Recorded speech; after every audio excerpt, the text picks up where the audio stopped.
Okay అమ్మా. Doctor C Narayana Reddy గారు మరణించడం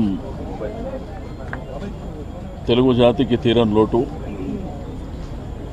ఒక సాహిత్యవేత్తగా,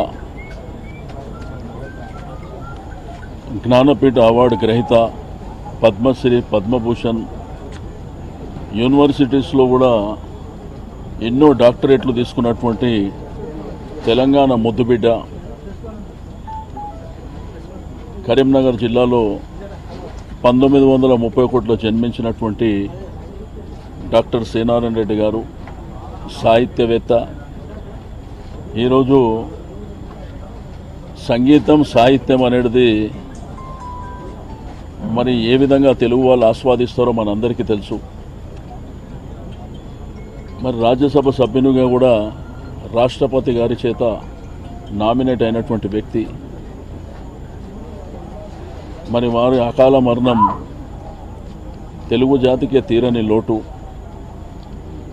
మరి తెలంగాణ రాష్ట్రంలో ఈరోజు మరి ఈ యొక్క వార్త వినగానే ముఖ్యమంత్రి గారు వెంటనే కేటీఆర్ గారు, నేను, జగదీశ్వర్ రెడ్డి గారు ఇక్కడికి రావడం జరిగింది. అయితే వారి కుటుంబ సభ్యులు ఎల్లుండి మార్నింగ్ వరకు వాళ్ళ మనవడు కూడా లెటరైట్ నుంచి రావాలని వారు చెప్పడం.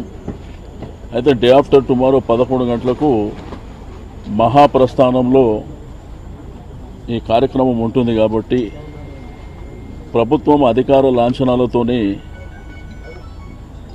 చేయాలని చెప్పి ముఖ్యమంత్రి గారు ఆల్రెడీ ఆదేశాలు ఇవ్వడం జరిగింది.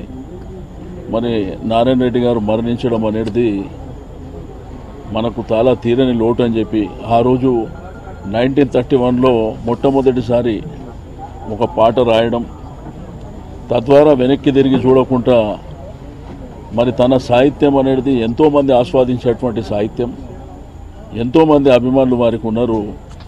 కాబట్టి వారి యొక్క కుటుంబానికి ధైర్యాన్ని ఇవ్వాలని నేను ఆ భగవంతుని ప్రార్థిస్తూ మరి ఈ కార్యక్రమాన్ని డే ఆఫ్టర్ టుమారో చేస్తారని వారి కుటుంబ సభ్యులు చెప్పడం జరిగింది. కాబట్టి నమస్కారం.